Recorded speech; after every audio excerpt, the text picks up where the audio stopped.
Slow ball. Now then, it's Trent Bolt again. Is this it? Is this? Oh, he's thrown it, he got it!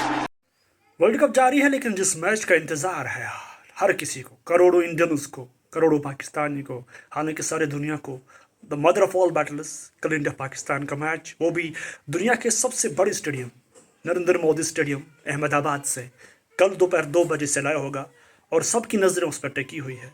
लेकिन on paper की बात करें, हम preview इस match का करेंगे कि पलड़ा किसका भारी है। इंडिया 7 बार आपस में इंडिया पाकिस्तान भिड़े हैं वर्ल्ड कप्स में और 7 बार इंडिया जीत गई है। हालांकि हम राइवलरी की बात करते हैं, लेकिन has been one sided over the years. India हमेशा पाकिस्तान पे भारी रहा है। अब कल क्योंकि हर मैच नया होता है, कल हम यही उम्मीद करते हैं कि ये शायद ये जो हिस्ट्री वो चेंज होगी। हालांकि पाकिस्तान ने श्रीलंका के खिलाफ बरकरार रखी, 8वीं बार भी जीता है, लेकिन यहाँ देखना है कि इंडिया क्या बरकरार रख पाएगी उसको या पाकिस्तान ये रिकॉर्ड तोड़ देगा।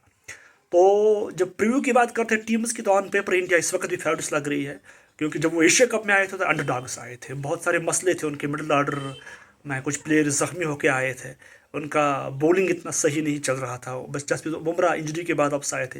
लेकिन अब उनके सब बेसिस कवर लग रहे हैं और वर्ल्ड कप में भी 2 जीत्स के बाद आ रहे हैं, कॉन्फिडेंस के साथ आ रहे हैं। ये खबरें आ रही हैं कि शुभमन गिल शायद कल खेलेगा, वो प्रैक्टिस करते देख गए हैं। एक बड़े प्लेयर है, तो इंडिया के पास जो बेस्ट ओपनिंग कॉम्बिनेशन कल वो शायद उतर के देखने को मिलेगा।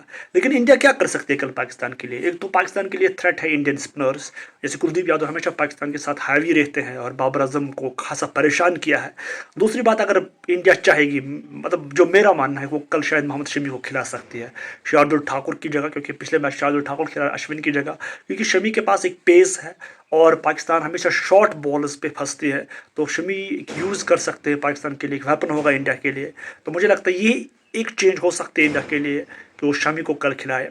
वही पाकिस्तान के मसले हैं, सिपन पाकिस्तान का एक मसला रहा है पिछले कुछ एशिया कप से लेके, मिडिल में विकेट्स नहीं ले रहे, तो फिर पाकिस्तान के लिए बहुत मुश्किल है। शाहिन शाह पूरी तरह फिट नहीं है, वो ऊपर से विकेट नहीं ले रहे हैं, तो फिर मिडिल में शादाब खान बिल्कुल ऑफ कलर दिख रहे हैं। हालांकि वो ऑन द डे एक मैच विनर है, लेकिन जब आप ऐसे प्लेयर अब कम नहीं है, तो मुझे लगता है एक ही चांस है अब शादाब खान के पास कि वो मेंटल फटीग में लग रहे हैं, तो उसका रेस्ट बनता बहुत ज़रूरी है। बहुत सारे कहेंगे कि इस बड़े मैच में उसको रेस्ट नहीं चाहिए, लेकिन मुझे लगता है कि वो उनके पास स्क्वाड में उसामा मीर जैसे लेग ब्रेक है, उन्होंने वार्म अप मैच में अच्छी गेंदबाजी किया है, वो एक सरप्राइजिंग पैकेज हो सकते हैं इंडिया के लिए। कभी कभी इससे सरप्राइजिंग पैकेजेस भी काम आते हैं।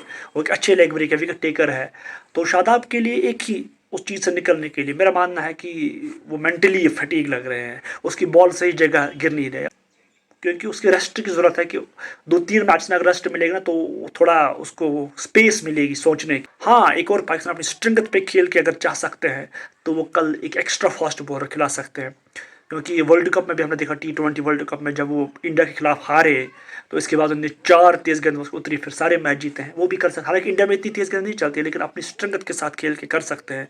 कल वो स्वामी या नवाज़ की जगह वो एक और एक्स्ट्रा पेसर को खिला सकते। फिर बात आती है ओपनिंग की, फ़खर जमान बिल्कुल आउट ऑफ कलर दिखे और अब्दुल शफीक ने उसकी जगह लिए, एक सेंचुरी स्कोर की है, उसके उसमें बहुत कॉन्फिडेंस आया होगा।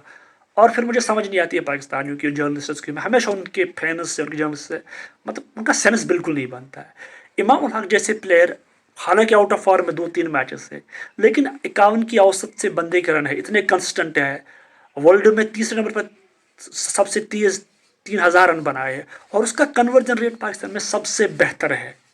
जब भी वो इनिंग्स खेलते हैं, बड़ी इनिंग्स खेलता है। और क्योंकि अब आप ये कह रहे हैं ना कि इस वक्त पाकिस्तान का मिडिल ऑर्डर फॉर्म में लग रहा है, और ये भी है कि उस वक्त जो पाकिस्तान का मिडिल ऑर्डर इंडिया से बेहतर है स्टेट्स के हिसाब से, जितने एक साल से खेले हैं पाकिस्तान का मिडिल ऑर्डर, तो इस वक्त ओपनिंग की प्रॉब्लम अब बन गई। लेकिन जितने मैचेस उनने 300 के ऊपर पाकिस्तान कभी चेज नहीं करती है, लेकिन पिछले साल से 4-5 मरतबा 300 पर चेज है, उसमें ओपनर्स का योगदान है। ऑस्ट्रेलिया के खिलाफ वो 300 के ऊपर 2 बार चेज किए हैं, उसमें दोनों में इमाम उल हक ने सेंचुरी बनाई है। और इमाम उल हक एक ऐसे बल्लेबाज है जो बड़ी इनिंग्स खेलने की महारत रखते हैं, और ओपनिंग में ऐसे प्लेयर आपको चाहिए। हाँ, हालांकि वो आउट ऑफ फॉर्म है, लेकिन बड़ी प्लेयर्स को फॉर्म आने में टाइम नहीं लगती। हालांकि शायद कल उसका दिन होगा, वो अच्छी इनिंग खेले, तो उसको ड्रॉप करके कुछ नहीं हासिल कर रहा हूँ। मुझे लगता है कि मैनेजमेंट उसको ड्रॉप भी नहीं करेगी, जितना भरोसा है। आप एक बाबर आजम का भी ड्रॉप बनता है, क्योंकि वो कप्तान है अब, कि वो भी आउट ऑफ फॉर्म है, वो भी नहीं कुछ कर पा रहे हैं। इमाम उल हक एक बड़े प्लेयर हैं, स्ट्राइक रेट को वो इंक्रीज़ कर सकते हैं, लेकिन वो एक ओपनिंग में आपकी एक रीढ़ की हड्डी है, कुछ सालों से वो रीढ़ की हड्डी रहेगी। पाकिस्तान का मसला रहता था ओपनिंग का, ओपनर निकल नहीं रहे थे पाकिस्तान को। कहीं से कहीं ये एक दो ओपनर आए जो अच्छा खेल रहे हैं, इतनी औसत से रन बना रहे हैं, कंसिस्टेंट है, अब उनको भी निकालने पे आप उतर चुके हैं। ये पाकिस्तान का मसला यही है, वो किसी प्लेयर को बर्दाश्त नहीं कर सकते एक मैच दो मैच के बाद, और कोई प्लेयर गार्ड नहीं होता है। विराट कोहली भी उस दौर से गुजरे हैं, बड़े बड़े प्लेयर्स दौर से गुजरे हैं, और every day is a new day. तो पाकिस्तान को ये चीज़ें करने की ज़रूरत है। लेकिन हम उम्मीद करते हैं कि कल का जो मैच हो ना, एक थ्रिलिंग मैच हो, एक्साइटेड मैच हो, कि वन साइडेड ना हो। तो आपसे यही गुजारिश है कि मेरे चैनल को सब्सक्राइब कीजिए, लाइक कीजिए। थैंक